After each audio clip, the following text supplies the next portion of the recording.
आप एक लड़की को कैसे पूछ सकते हैं कि आप वीडियो देखिए आपको कैसा लगा। इसको क्या कहिएगा। ये है भोजपुरी की एक्ट्रेस जिसका नाम है त्रिशा कर मधु और आप इनका आवाज़ सुन सकते हैं। इनसे पूछा मीडिया वाले ने कि आपका एमएमएस वायरल हो गया, आप इस पे क्या कहना चाहते हैं, क्या आपने अपनी वीडियो देखी। तो त्रिशा कर मधु का कहना है कि आप किसी लड़की से कैसे पूछ सकते हैं कि क्या आपने अपनी वीडियो देखी। दोस्तों जरा सा आप सोचिए कि खुद ये त्रिशा कर मधु खुद का एमएमएस बनाकर वायरल की, इसलिए ताकि इनको जो है पॉपुलैरिटी मिल सके, इनका पहचान बढ़ सके। और जब इनसे मीडिया वाले पूछते हैं कि क्या आपने अपनी वीडियो देखी, तो त्रिशा कर मधु मीडिया वाले को ही डांटने लग जाती है और कहती है कि आप किसी लड़की से कैसे पूछ सकते हैं कि आपने अपनी वीडियो देखी। त्रिशा कर मधु जब खुद अपनी वीडियो बनाई, एमएमएस को सोशल मीडिया पे खुद ही वायरल की। जब मीडिया वाले पूछते हैं कि आपने अपनी वीडियो देखी, तो मीडिया वाले पे चढ़ जाना। कहीं ना कहीं भोजपुरी को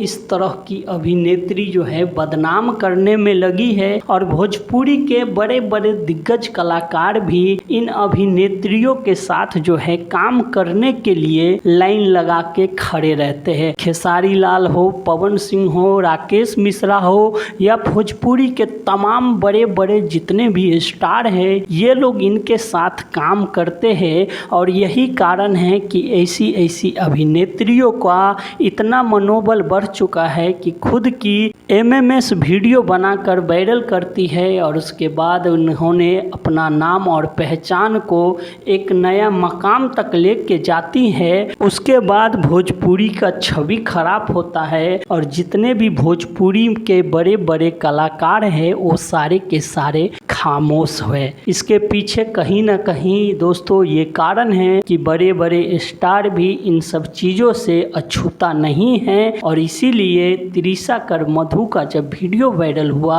तो सभी लोग खामोश रह गए। सिर्फ ये कहा कि ऐसा नहीं होना चाहिए था। इसके पीछे का क्या रीज़न हो सकता है दोस्तों, आप लोग हमें कमेंट करके बताइए। चैनल पे नए हैं तो चैनल को सब्सक्राइब और वीडियो को लाइक करिए। और त्रिशा कर मधु के बारे में आप क्या कहना चाहते हैं, आप अपनी राय हमें कमेंट बॉक्स में ज़रूर दीजिए। धन्यवाद दोस्तों, फिर मिलते हैं अगली वीडियो पे।